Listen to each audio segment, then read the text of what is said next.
Hi everybody, I'm Dawn. This is Eric.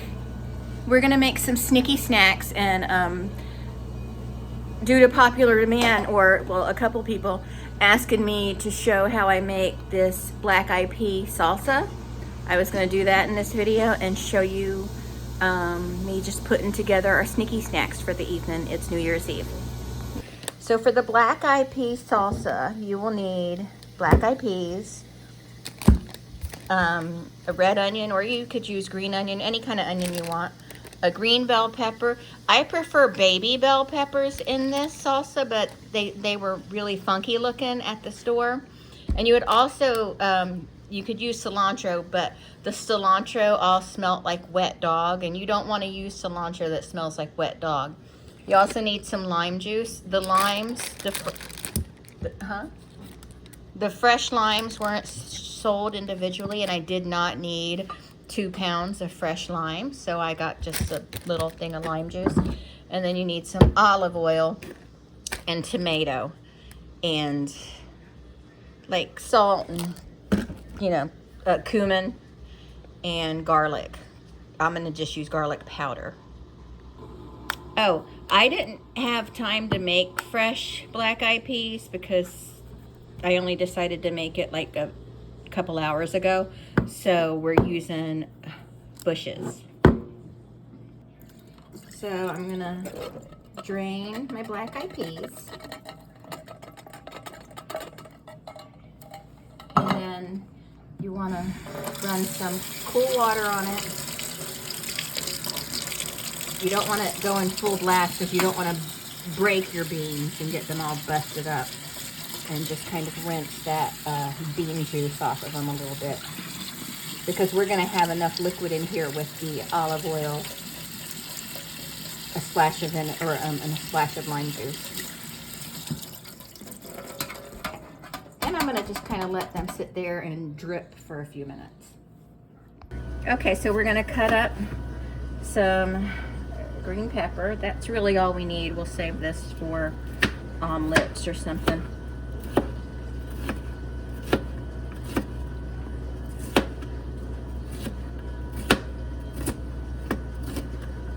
This is actually probably too much for just 1 can of black eyed peas.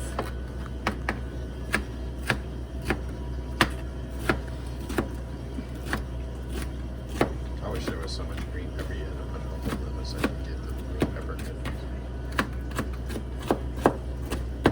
Get out of there. Get. You don't even like those. You gotta hiss at them. Okay, so there's my bell pepper I chopped up. You know what? Me and Mammoth Club, Alan from Mammoth Club, should do a cooking video together, don't you think? I mean, Molly could be there too, and you. She could be there and just sit outside. What? Just sit outside. Why would she sit outside? Well, I don't know. You're the one that doesn't really want her there. Wait, I didn't say I didn't want her there. I mean, I don't know what your problem is with her. I don't have a problem with her. I love Molly. Stop it. It's just she don't know how to, she doesn't know how to cook, and Alan does know how to cook. So she wouldn't be involved in the cooking process. That's why I just said Alan. You just said she wouldn't be invited. I did not say she wouldn't be invited.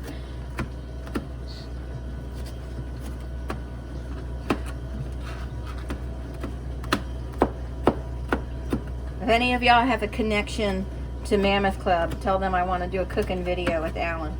And Molly and Eric can both be there. It's not a sex thing. I have a connection to Mammoth Club. Oh yeah. So that's enough tomato. I'm a 40-time Mammoth Club video watcher. Oh, I think we've watched way more than that.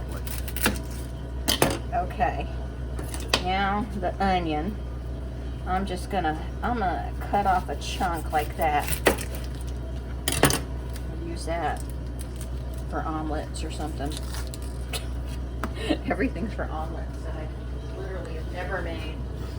Remember when we were at Boma and that woman was wondering what the omelet shaped things were, and her son told her they were omelets, and she's like, they don't look like omelets. And he was like, they look exactly like omelets. And I was thinking that too. Like, that is exactly what omelets, what does she think an omelet is? Okay, this was... I knew what they were. But I'm a genius, so I know. Oh, yeah. I may have chopped up too many vegetables for our black-eyed peas. I'm the leading expert on omelet recognition.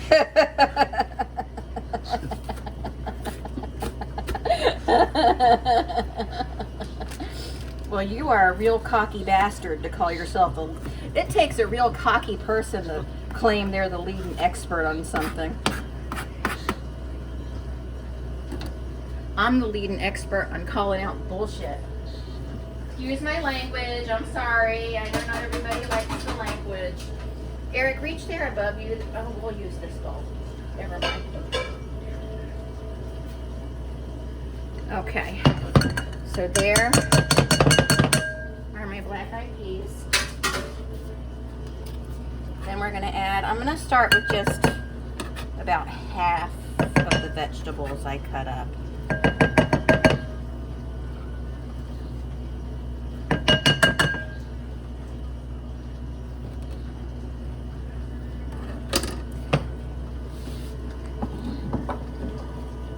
Then you need some salt. I got to refill my salt thing.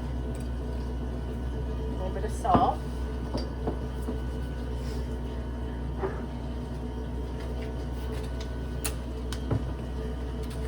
Some garlic powder, just because I don't want chunks of garlic in it. Not garlic salt, garlic powder. Couldn't you just use garlic salt? That way you won't have to use the salt. I find it too salty, personally, in my opinion. I mean, I suppose you can, but I find it too salty for the volume of garlic I want as opposed to the volume of salt I want. Then a couple squirts of lime juice. In my country, we do not squirt.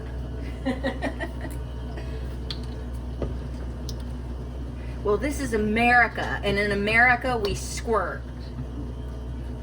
That sounded obscene. Then some extra virgin olive oil. Then, excuse me, I need a spoon.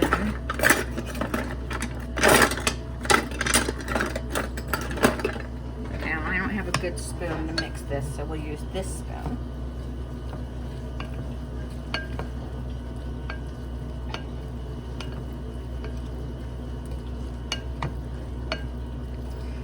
Then at this stage, you would also add your cilantro. You don't want to add your cilantro too early because cilantro is weak and pathetic and can't handle all the mixing. So you got to add it towards the end.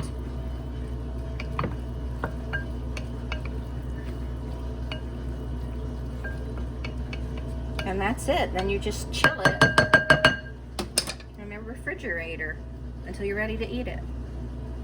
Our corn dip.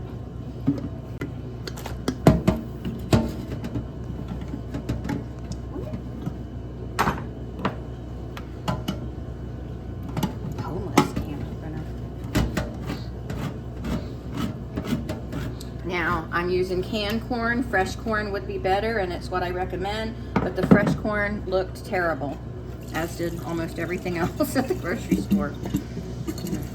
We recommend good fresh corn, not terrible fresh corn. I'm going to drain that a little bit. And what am I talking about? I don't need this for my... Now we're going to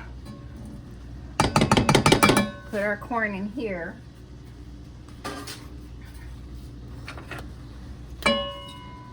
And we're just going to gently heat it up and gently kind of move it around because we don't want our corn to get all broken up.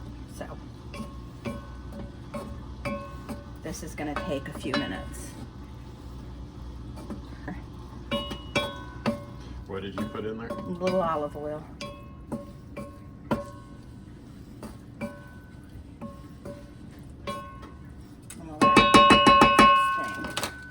Cut up some tomato. Do you think tomato will be good in it? Mm-hmm. What are we making? Corn dip. Oh, corn dip.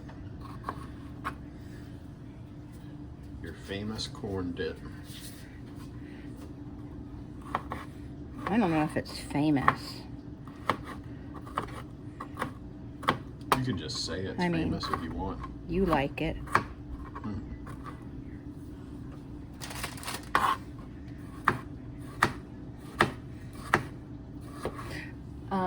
So I was at the store and I was asking Marshall for help, and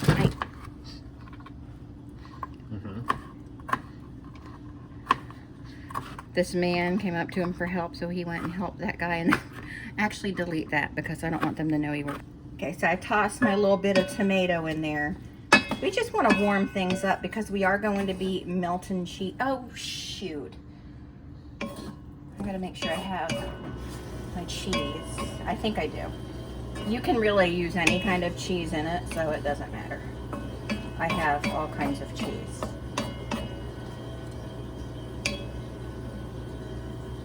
Okay, so we're gonna let that warm through.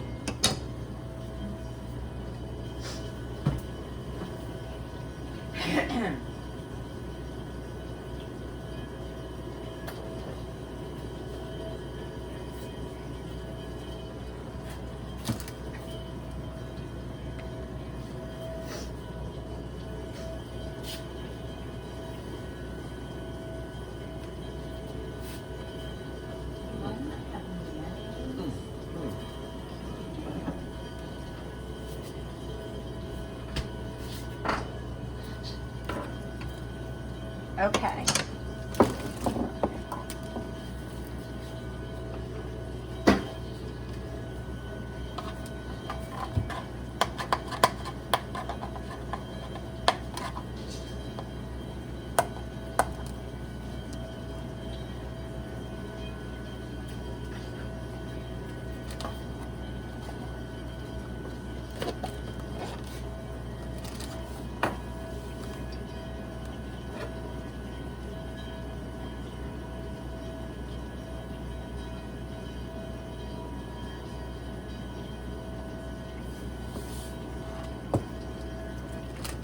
Okay, now we're going to add just a little bit of salt. You don't want to add a ton of salt because these canned vegetables are salty enough as it is.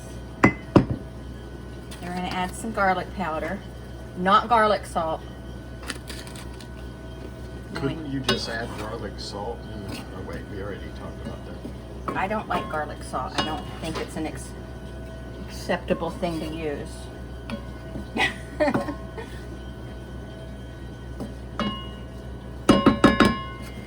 Okay. Then, for all you mayonnaise people who, don't like mayonnaise, you can skip this step. We add some mayonnaise, just a squirt of mayonnaise.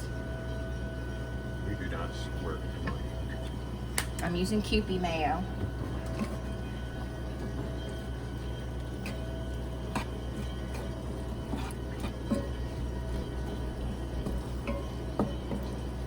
Just want to use a little. That was like maybe 2 tablespoons of mayo, probably not even quite that much, but just a squirt. It's to preference. Squirt to preference.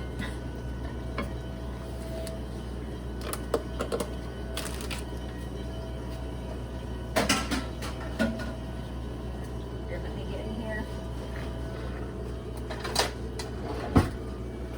Then we're going to put some sour cream in here.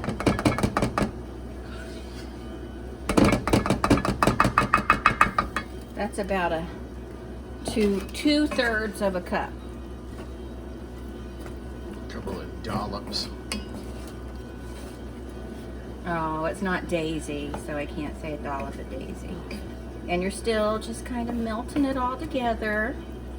And then you add your cheese. You can add a Parmesan cheese is really good in it. Parmesan or the that sprinkle cheese, the cojita cheese.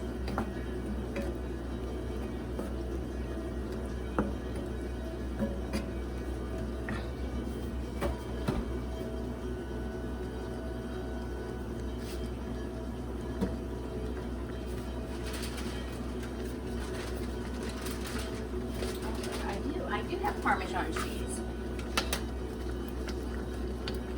And then, just turn that off. Put a good heaping pile of cheese in there. Oh wait, I forgot to preheat the oven. You gotta preheat the oven to like 400 degrees.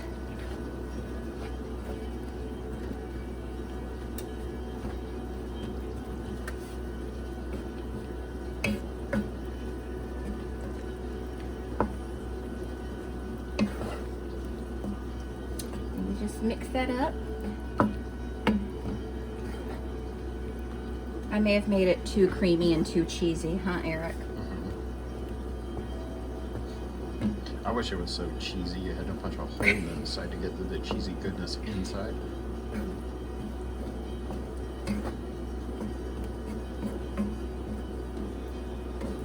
Can you look up there and see if my tahini is in there?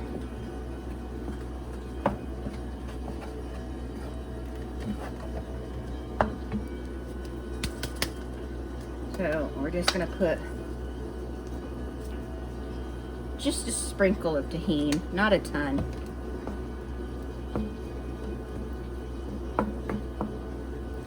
Oh, I got a piece of tahini in my nose. I'm wiping my nose on Eric's sleeve. Okay, so I think that's good. I turned the burner off. So now watch what I do. This is gonna be magical.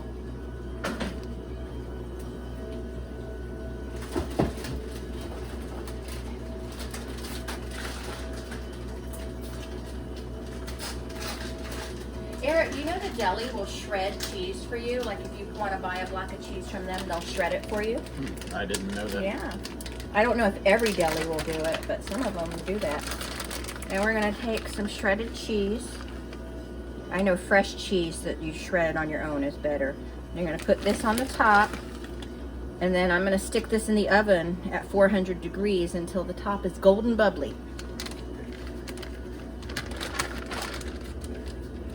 Which is not ready to do that yet. We're going to wait on that. Okay, now I'm ready. If you look here, I have my sandwiches assembled. They're very fancy. And these will go in the oven right before we eat so the cheese can melt. And now I'm going to put a couple ounces of heavy cream in there. And we want... And we want to gently heat that up. But we want to keep it moving because we don't want it to scorch. And while we do that, we're going to add just a pinch of salt.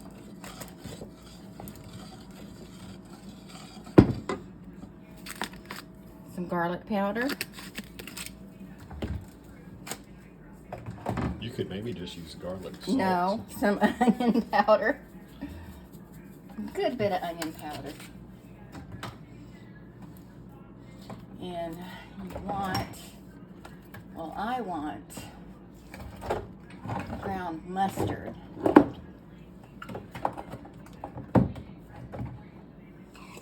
You want to put a little bit of ground mustard, and it might sound weird, but it gives it that taste. It helps bring out the sharpness in the cheese. Use a little more than I did if you want extra sharp taste in cheese.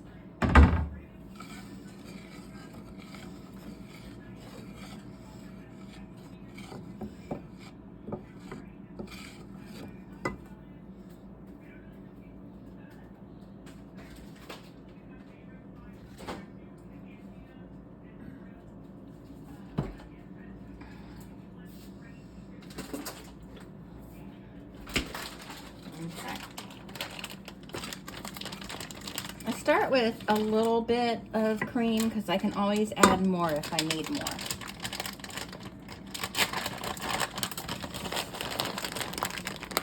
And then we put our cheese in there. I'm using Colby Jack. And I'm starting with about 2 cups of cheese or so.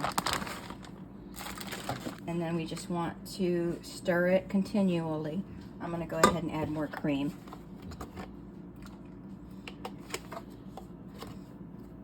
Then we're just going to keep stirring it until the cheese is melted. And then I'll show you the next step.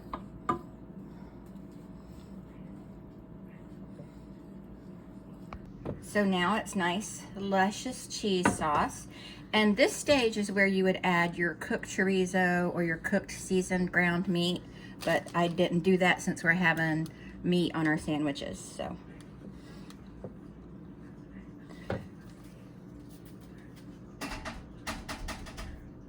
Then we're gonna add, that's a can of,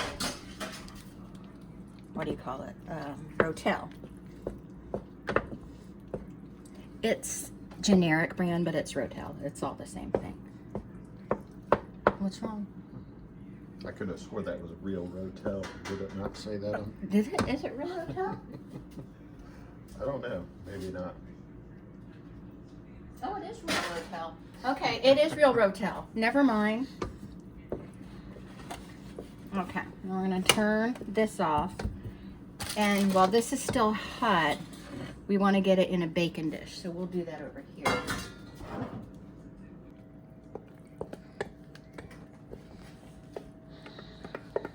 So I'm just using this one. Oh, it's not a Dollar Tree one. It's Farberware. I'm just selling myself short everywhere. Okay. You're just so used to having cheap stuff. Yeah.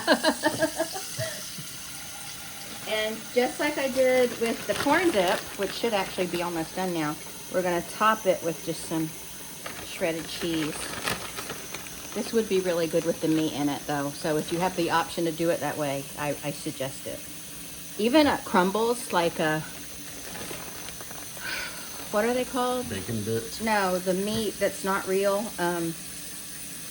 What is that called? Impossible Burger. Some people like that. Okay, and then this goes in a 400-degree oven, just like the corn dip. So the dips are ready, and the dips, they're salsa dips, whatever. So the corn dip is done. It looks delicious. This little pan I got at Walmart, and it's great. It's very lightweight, so it's easy for me to pick up and put in and take out of the oven. And it came with a bigger one too that's almost like a wok. But anyway, the corn dip looks great. My cheese dip looks great. And my black eyed peas look great.